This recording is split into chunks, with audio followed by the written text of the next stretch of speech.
नमस्कार। MHD 7 के अंतर्गत आज हम कोश विज्ञान और समाज भाषा विज्ञान के विषय में अध्ययन करेंगे। तो कोश विज्ञान का समाज विज्ञान से सीधा संबंध है, क्योंकि समाज में कई बार कोशों में सभ्य अश्लील जैसे नामांकन भी दिए जाते हैं। इन नामांकनों को स्थिर करने में समाज भाषा विज्ञान का सर्वेक्षण पद्धति का प्रयोग करना पड़ता है। जब इस तरीके के नाम आते हैं तो चीज़ों का जो है वह सर्वेक्षण करना पड़ता है, पता करना पड़ता है कि क्यों ये ऐसा कहा जा रहा है। उसका सबसे बड़ा कारण ये है कि हमारे समाज के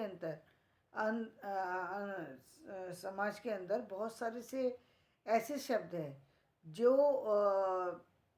कहीं ना कहीं जो उपयुक्त नहीं है, अनुपयुक्त हैं। अनुपयुक्त होते हुए भी वो समाज में प्रयोग में लाए जा रहे हैं, या फिर भाषा को इतना जटिल बना दिया गया है कि वो भाषा को समझने में दिक्कत आ रही है। उस भाषा को सरलीकृत बनाने के लिए, उसका मानकीकरण रूप देने के लिए, एक जो व्यवस्थित क्रम बनाए रखने के लिए हमें समाज भाषा विज्ञान की ज़रूरत होती है। इसके लिए सर्वेक्षण करके और तरह तरह के जानकारियाँ हासिल करके इस समाज भाषा विज्ञान के ऊपर अध्ययन किया जाता है, और तब कोश विज्ञान के अंदर वो शब्द जो है वो दिया जाता है, ताकि हमारा जो मानकीकृत जो भाषा है, मानकीकृत जो भाषा है वो जो है वो ऐसी हो जहाँ पर सारी समस्याओं का समाधान मिल जाए, चाहे वो समस्या शब्द से रिलेटेड हो या शब्द की अन्य जो प्रयोग है उससे रिलेटेड हो।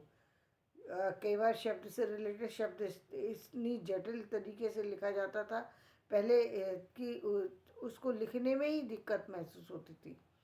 अभी उन चीज़ों पर ही सरल बनाने की कोशिश की जा रही है कि एक तो समझने में आसान हो जाए, हर व्यक्ति के समझ में। आज संस्कृत क्यों नहीं समझ में आती थी लोगों को, कि संस्कृत इतनी जटिल तरीके से लिखी गई है कि समझ में नहीं आती। अब आज के समय में यदि हम संस्कृत को हिंदी की तरीके से लिखने की कोशिश करें तो वो समझने में अधिक आसान होगी। लेकिन संस्कृत पर अभी ये काम नहीं हुआ है, संस्कृत के मानकीकरण पर ये काम नहीं हुआ है, हिंदी के मानकीकरण पर हुआ है।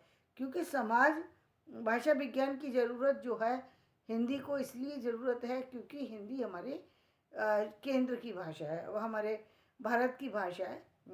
बेशक बहुत सारे राज्यों में नहीं बोली जाती, सारे जगह उसका प्रयोग सही ढंग से नहीं हो पा रहा है, लेकिन आने वाले समय में वो उसका प्रयोग भी होगा और उसका सही ढंग से प्रयोग होगा।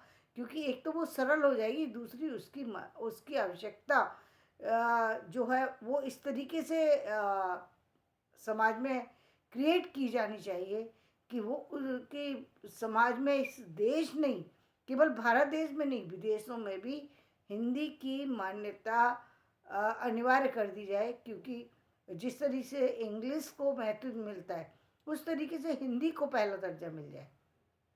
लेकिन इसके लिए काम करना होगा। इसके लिए एक तो साहित्य तैयार करने की ज़रूरत है, जो काम अब चल रहा है, अब चल भी रहा है, लोग काम कर भी रहे हैं, लेकिन काम को और अधिक बढ़ाने की ज़रूरत है और अधिक अध्ययन की ज़रूरत है। जैसे कि आप देखते हैं, मैं बीच बीच में बताती हूँ कि ये सब्जेक्ट हैं जिन पर की रिसर्च होने की आवश्यकता है।